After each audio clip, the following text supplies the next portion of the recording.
I'm recording this right after my previous video of my top 11 to 25 albums, and my plan was to release it on Friday, the 29th, but I might just push it out tonight. Who cares?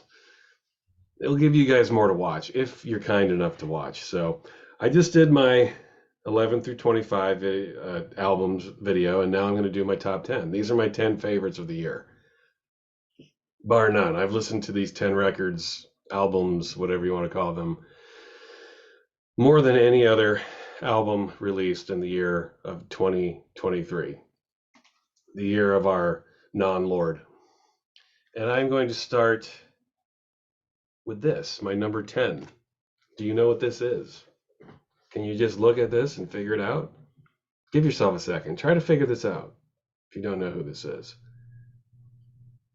And I know there's no fucking way you'd figure this out anyway. Why would you? How would you know what this is if you didn't already know it? This is Luke Vibert. Yes, Luke Vibert. The beautiful, always genius Luke Vibert. This is his most recent album release. This is called Machine Funk, I think, right? Machine Funk. Yeah. I don't pay attention to album titles, really. I don't really care. I don't pay attention to song titles either. I don't care about that much either. I just care about the music therein, and here it is. The music therein, herein, whatever you want to call it. Here it is. There it is. Luke Vibert. The guy is a never-ending genius. Everything this guy does is a piece of high art. And it's been really fun to watch him get more popular in recent years. I feel like he kind of trailed off. People forgot about him. Maybe he just found a new audience. I don't know. I love Luke Vibert. I have had a massive love for this guy and what he does for 30 years now. And every time he releases something new, I get giddy. Under all his names, Luke Vibert, Wagenkreis, Amen Andrews, Plug, you name it, I buy it. Carrier District, all of it. I love Luke Vibert. One of these days I'll do a Luke Vibert video. It'll take hours. I've got a full box of this many records of Luke Vibert related stuff. I love the guy. I've got everything he's ever done. Love him. And this is his most recent album, Machine Funk. This just carries his love of sampling and beats and disco and breakbeat and electro and amen breaks to the 1 millionth level, just like he does every single time he puts out an album. I will show this just because I know you guys staring at colored plastic. You guys love staring at colored plastic. Here it is. This is yellow. I think this came out on green as well. It's green, yellow, and black, I think. I just got yellow. I don't even know how it happened, but that's what I got. The other record looks just like this. You get 2 records worth of Luke Vibert doing what he does. And you know what he does. He produces some of the most fun-loving, fantastic, fun-filled music you could ever hear. He loves sampling, and he does it with aplomb every single time. He also loves the amen break. He just loves sampling. I can't think of a better sampler in the history of music, really. Someone who's been more inventive and innovative with it and consistent with it. I mean, you could, if you want to go back to the 80s, okay, Public Enemy. I mean, really any of those big hip hop groups from the 80s, De La Soul, they really did something special with it before sampling was a big thing. But this dude just has taken it to the next level. He's right up there with people like Jack Dangers of Meat Beat Manifesto, people who have just built their whole careers around sampling and mood. And man, this guy builds a mood, and it's happy. You whistle his tunes. This guy doesn't make moody music, man. This guy's music is about as happy as it gets.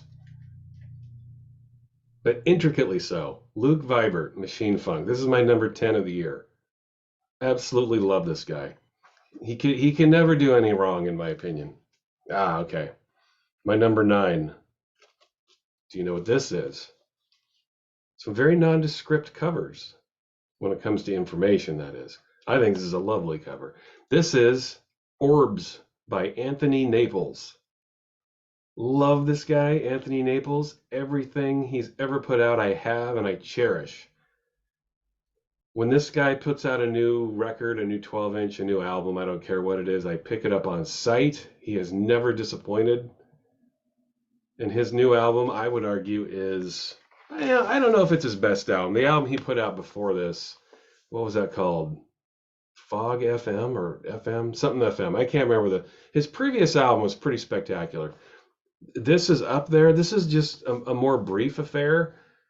I like his previous album because the songs were longer and had more space to breathe. I genuinely just appreciate that more with electronic music in general. So this is just a single album, boring inner sleeve as you can see, but this is a beautiful album. If you like brilliantly conceived and executed and performed and produced and mixed electronic music that has elements of house and techno and jazz and ambience, look no further, man. Anthony Naples is something we should cherish. This Orbs album is really phenomenal. I love this record. Brilliant stuff. Listen to this many a time this year. Anthony Naples, my number 9. Coming in at the 9 spot. Check it out. This is a man that I have had a serious up and down relationship with. Another nondescript cover. Seems to be a theme here, right? Do you know what this is? Can you stare at this and be like, aha, I know what this is? I'll give you a minute.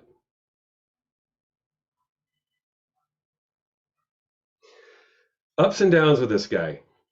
His early stuff is some of the most brilliant electronic music I've ever heard, dating back to, I don't know, 15, 20 years ago. And then there's been this, in the last decade, he's released a lot of stuff that I haven't been able to really get behind. It's okay. I like it in terms of just sheer originality. The balls on this guy are huge. He puts out a lot of just mind-bending music. A lot of it I don't like, but I kind of like that. I feel like when you hear music that's really out there, you have to listen to it a lot for it to really start to sink in. This guy makes very heady, complicated music. This album is kind of a marriage between what he's been doing this past decade and his early stuff, which is really cool, I think. I've kind of been waiting for him to do this. The name of the artist, Shackleton. The Shack Attack is back. The Scandal of Time. Brilliant record, man. I think this is the best thing he's done since what was that? Music for the Quiet Hour, the one that came out in 2012, that triple album he put out. Brilliant stuff. I think this is the best thing he's done since The Scandal of Time. You Shaq fans know that he's gone off the deep end lately. This past decade, his music has been out there, man. I mean, it's about as weird can get. He is really, I mean, he's pushing the boundaries of the boundaries. No one is really tapping into the sounds and the execution and the tidbits that fall in between the tiny bits of the notes like this guy is. And I love music like that. When you get to a certain point in life, you've heard everything. And so it becomes about what's between the notes. It's about the stuff that you don't quite understand. It's not so much about inner space anymore. It's about outer space. Let's go out and push as far as we can push. And this guy does it. But he reins it in just a little bit on this record. He kind of harks back to some of his earlier beat-driven stuff, and he mixes it with what he's been doing recently. And this is brilliant stuff, man. Love this record. This record hit me right away, and it's really growing on me. I love those kinds of albums where you really like it right away, but then it just still gathers steam. The more you listen to it, the better it gets, you know? Scandal of Time, Shackleton. I would highly recommend picking up anything from Shackleton, particularly the 3 EPs on Perlon Records. And that's a release that goes back a ways, but for me, that's still his most brilliant release. It's kind of a compilation of his early stuff. But I think this is the best thing he's done since the Quiet Hour album. And that's saying a lot because the Quiet Hour is a fucking awesome album. The Scandal of Time, Shackleton. Shack is back. Get some labels there. Really excellent stuff, man. Can't recommend this enough. Shackleton, check it out. This is someone that I've talked about on this channel. This is number 7, my number 7 album of the year. And this is from Rainforest Spiritual Enslavement, otherwise known as Dominic Ferno. You may know him as Vatican Shadow. And this album is called Killer Whale Atmospheres, right? I think. Yes, Killer Whale Atmospheres. This took me by a little bit of surprise. I mean, I know I like Dominic Ferno and what he does. I don't love everything he does. I like his Rainforest Spiritual Enslavement stuff the best. I feel like Vatican Shadows kind of overstayed its welcome. He hasn't put out a lot of stuff under that name lately anyway. I think this is his one moniker that has has aged well. Pretty much everything by Rainforest Spiritual Enslavement I really enjoy. This, I'll show this shit tumbling out of it, of course. I hate it when people put little download cards in here. Come on, man. Stick it to the inner sleeve. I got this through his Bandcamp. I don't normally buy colored wax, but I just thought this was too cool to pass up. The killer whale atmospheres, the whole theme of the killer whale, I thought this was cool. And it's actually a pretty decent pressing. It sounds fine. It was pressed well. It's flat, it's straight, it sounds pretty good. And this is music of very intricate ambience. I mean, it's he does ambient music really well. He does techno music really well too, but I feel like his techno music's a little more one note, a little more linear, I guess would be the word. Not this stuff. This stuff is beautifully deep, especially this. I think this is the best Rainforest Spiritual Enslavement. I can't talk tonight. Rainforest Spiritual Enslavement album that has ever been released. Killer Whale Atmospheres. Really beautiful stuff, man. And I think it's literally like he uses samples, you hear whales and stuff. It's a very meditative exercise, but it's got that darkness to it.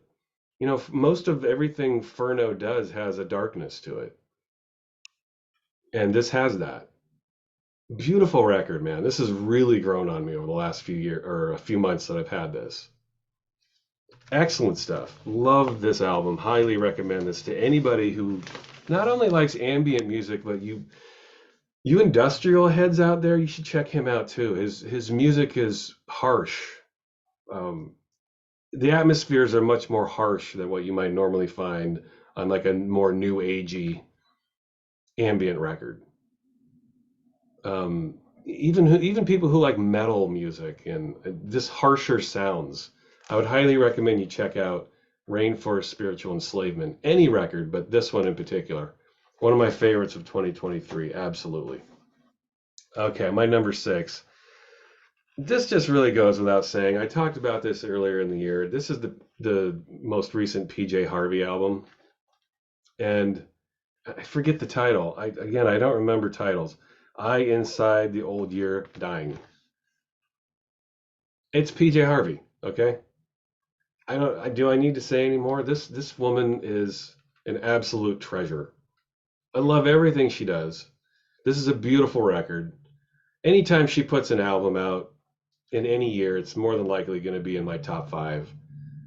Love this woman. I had a serious love affair with this woman for going on 30 years now. Just adore her, everything she does. Got one of the sexiest voices of all time. She's a brilliant songwriter, a brilliant instrumentalist. She's a great guitarist. Gee, it's just, yeah, this is a great album in every way. And I feel like, it's PJ Harvey. Do I need to explain her sound to you? It's just a disservice to even try, so I'm not gonna try to do that. Most people should understand what you're getting when it comes to PJ Harvey, and I will show this record. Just get some kind of boring white labels there. Nice inner sleeve, nice gatefold sleeve. It's PJ Harvey. If you don't know this woman, what have you been doing? Start digging around and discover her because you will not regret it. And this is one of her best albums in a while. I think it's her best album since Let England Shake. I know that, that album's only a little over a decade old. Personally, I think Let England Shake is her best album. This is close. This is a great record, man. She just can't do any wrong, in my opinion. Fantastic album. All right, now let us get to the top five albums of the year for me, Mr. Occasional Feel Good. This is ASC, Depths of Space. I've already talked about this year. John Clements. And as I mentioned before, I think I'm still interviewing him. This is something that happens, by the way. Um, and this happened a lot when I was at Discogs. I would arrange an interview with someone and they would be really into it, and then they'd go away for a while and rethink it, and then I'd never hear from them again. So I'm hoping that doesn't happen with Mr. Clemens here. I hope he's still on board. I would. He was on board for an interview a month ago, so we'll see if that actually happens. This is why I don't like announcing interviews, because a lot of times they don't happen. So hopefully it happens, but that's a different story. This album would be my number 5 favorite of the year. Love this record and everything he does. This is some of the finest drum and bass you'll ever hear in your life. I'll show these records briefly. These came on like an orangey, yellowy wax combo here. As I mentioned before, I did talk about this earlier in the year. I talked about how it's absolutely one of my favorites. His drum and bass production is unrivaled in today's times, I think. No one's making drum and bass music better than ASC. I think the other person who's making brilliant drum and bass music is Aural and Balance, who's on his label as well. ASC, The Depths of Space, beautiful record. If you like electronic music and you like jazz music and you like electro music and drum and bass music and just good music, this is what you want in your life. ASC, The Depths of Space. Check this out. Number 4, this is another guy who said he's on board for an interview, but I haven't heard from him lately either. So I hope he doesn't ghost me. That would be very disappointing and depressing for me. But, you know, these guys have lives. They have much better things to do than to fuck around with me and my stupid channel. But I hope he comes through. I'm talking about none other, and I've talked about this man many, many times, David Moufang. And Zemansky, I have to admit, I don't know who this is. But this is David Moufang, otherwise known as Move D. I've talked about him many times. I've made a video about him. Brilliant dude, this guy right here. Recreational Kraut. David Moufang has reinvigorated his Source label. This existed in the 90s. It put out a string of beautiful, brilliant releases in the 90s. And then it went away for a while. But he's brought it back. Moufang brought it back for his Pandemics album, or 12 inches. He put out 6 Pandemics 12 inches, which were all brilliant, by the way. I think I've talked about them at some point. And then he put this record out with Mr. Zemansky here called Recreational Kraut. And this is beautiful stuff, man. If you like, you know, I harp on this kind of music a lot. Obviously, I like this kind of stuff. But if you like deep house and techno fused with jazz and ambient stuff, you can't get any better than this, people. It doesn't get any better than this. This is a master of his trade at work here, taking all of these influences that he's recorded with over the last 30 plus years, mixing it all up impeccably on Recreational Kraut. Absolutely, positively, one of the best albums I've heard in a decade. I put this number 4 on my 2023 list. Some days it might be my number 1. These top 5, these are interchangeable, okay? These top 5 records are just brilliant in every way. I don't have a single critical thing to say about any of them. Beautiful record. I've listened to this many times this year. Nice long songs, deeply meditative music here. Electronic music, just, it doesn't get any better than this, period. It just doesn't. Okay, my number 3 for the year. And you won't be guessing about what the title of this is, because it's in big letters right on front. Kassem Mosse, Workshop 32. He came back this year. He hadn't put out a self-titled album for 11 years. And he came back with this on Workshop. Absolutely brilliant album. I wasn't quite sure what to think when I first heard this earlier in the year. Kassem's changed his sound a lot. Like you Kassem fans out there, will know what I'm talking about. He had that early workshop sound where he just couldn't do any wrong. Like he was like this born beat maker. His grooves and his beats and the intricacy of his dance rhythms were unrivaled. And then in the last decade, he kind of went on another trip. He started making music that was a little more minimal, a little, in my opinion, just simpler. I think he was trying to investigate the music between the notes, and I'll get into that with my next album too. But he was examining what those music between the notes were, I think.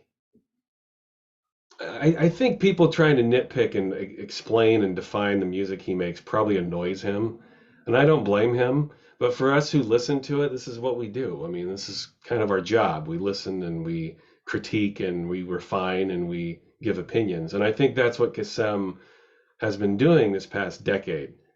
Is he examines the music between the notes.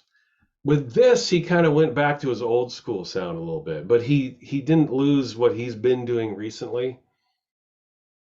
And I think that's why this record works. When I first heard this, I wasn't quite sure what to make of it because I have extremely high expectations of this guy.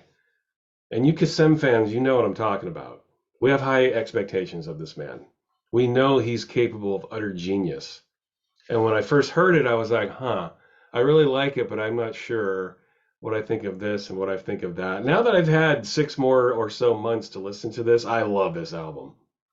This is beautiful stuff, man. It is a little bit more minimal than his early stuff, but it's starting to dawn on me. Like, those are always the best albums, in my opinion, the ones that kind of go over your head at first. When the artist is ahead of you a step or two, that's when you're onto something special. And this guy's onto something that's beyond most of us, I think. He's thinking ahead. And this is a beautiful piece of electronics.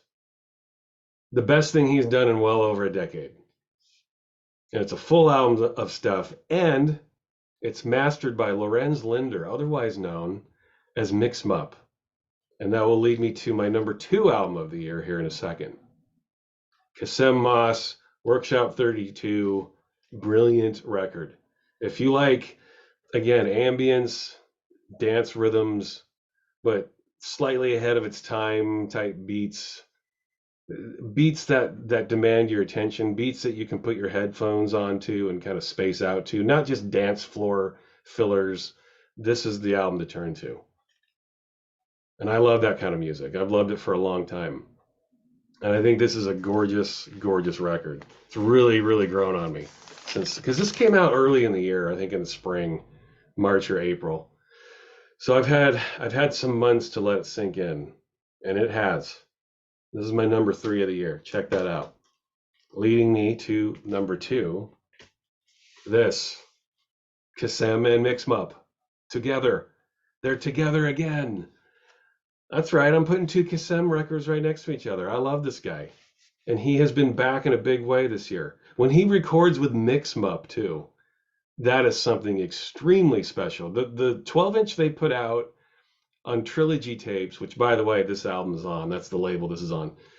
The 12-inch they put out back in 2012, that 6-track EP is one of my favorite records of all time, bar none. This I don't think this is as good as that record, but this is close. When these two get together, it is something altogether unique, man. Nothing sounds like this, and you guys know I love music like that. MixMup, Lorenz Linder is an incredible producer in his own right. He doesn't put out enough stuff, in my opinion. He should be putting out more stuff. But when he and Kassem record together, man, it is beautiful. This is a beautiful record. And what is the name of this? I don't even know what the title of this is. Let me get some light here. It is, oh man, yeah. See, I'm gonna mangle this. Sorry, I don't speak German. Ich sehe Wassen. German speakers, go ahead and correct me. I don't speak German. Give me a break, okay? But that is the name that I see. That is the title that I see. I don't care about titles, as you could probably guess. This is 2 records of electronic music that is really diving deep into the little nooks and crannies and the in-betweens of the notes. And I think that's really the only place left to go in music. A lot of it's already been done before. So music has to get super meta to some degree. For you to push boundaries anymore, you have to really, really dig deep now. It's hard to do, and these guys are doing it. When you go and you read the end of year lists from Rolling Stone and Spin Magazine, if that's even around, and NME and Pitchfork and all that shit, and they're talking about all the crap music they're talking about, that's that's that's children's music compared to this. If you want music that really takes you to a different place, that's highly intellectual, that takes you places you weren't even expecting to go, that makes you think, that forces you to re-listen to it to try to understand and appreciate it, right here. MixMup and Kassem Mosse. These guys are pushing the boundaries. Music doesn't get any better than this in the year 2023, in my humble opinion. Check this out. Now, my number one album of the year. I have listened to this more than any other album of the year. I have not discussed it on this channel yet. And I'm surprised that I haven't. I've thought about it, but I haven't done it. I've thought about talking about this artist in general because I have a ton of this person's records. I'm going to hold up the cover and see if you can figure this out. Do you know what this is? This is my album of the year right here. This is a stunning piece of work. Love this record. I have not listened to another album more in 2023. This is MClono, otherwise known as John Talabot. Do you know John Talabot? If you don't, good Lord, what are you waiting on? This is the album that he put out early this year, I think in the first couple months of the year. This is on Hyvern Discs, his own label. John Talabot is one of my favorite producers on this planet Earth, and I think this is his best release, MClono. This is a double album of very long, stretched out, deep, dark, beautiful electronics. And you get ambient, you get house, you get techno, you get some jazz, you get some strange sampling. He marries every little thing you love about electronic music in a perfect way. To me, this isn't too strange for the casual pedestrian listener to get into, but it's deep and dark and complicated enough for dorks like me to really love it. This is that album that just treads all the lines. This is a beautifully perfect album. I love this album, MClono. You spell that, by the way, MIOCLONO, MClono. 2 records stuffed in here. You get some nice inner sleeves, nice glossy inner sleeves to go with it. Really nice presentation on this. John Talabot. Have you not heard of John Talabot? Man, well, if you haven't, that's what my channel's here for. You need to go discover him immediately. And I hope you all do. If you value my opinion, this is the best record I've heard this year. For a good decade now, I think, in my opinion, he's up there with Kassem in terms of just producing intensely intense, perfect, moody, dark dance music. Just beautiful stuff. Actually, a lot of this stuff is almost bordering on like goth stuff, like even like goth house or something. How often do you hear house music mixed with goth music? This guy kind of does it. He does it, and it works. It's a hard thing to pull off when you're mixing genres like that. Totally disparate genres at that. It's hard to pull off. He does it. Beautiful record. This is a good pressing too. I'd recommend you pick this up if you have the means. MClono. I have not listened to another album more this year. I just think this is beautiful stuff. I think, and now that I think about it, I think he actually recorded this album with somebody else. I want to give credit where credit is due. Hang on a minute. I'm going to pull up my browser here. I'm going to look up MClono.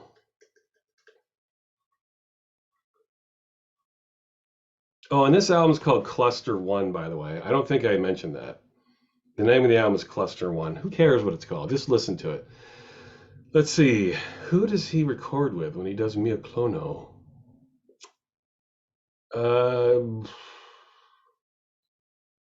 I'm gonna completely mangle this dude's name, but Arnau Obiols.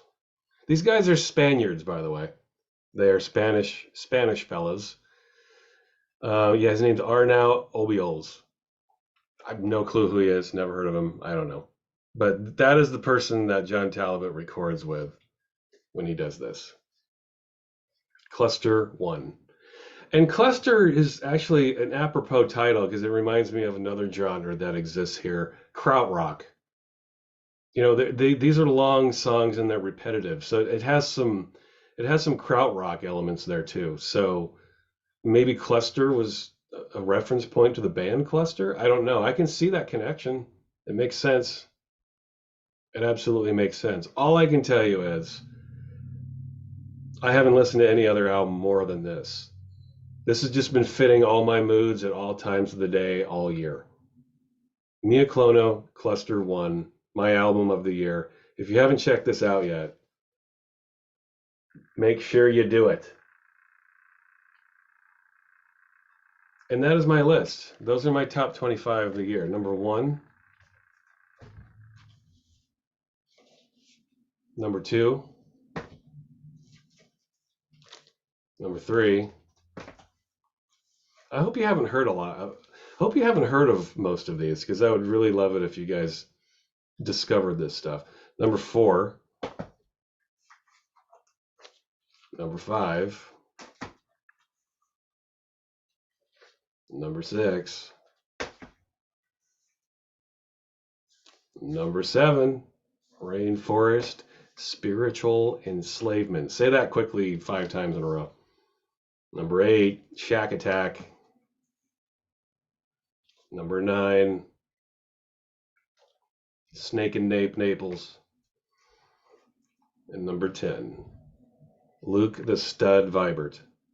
These are all glorious records that you should spend your glorious time with. And I hope you enjoyed my albums of the year.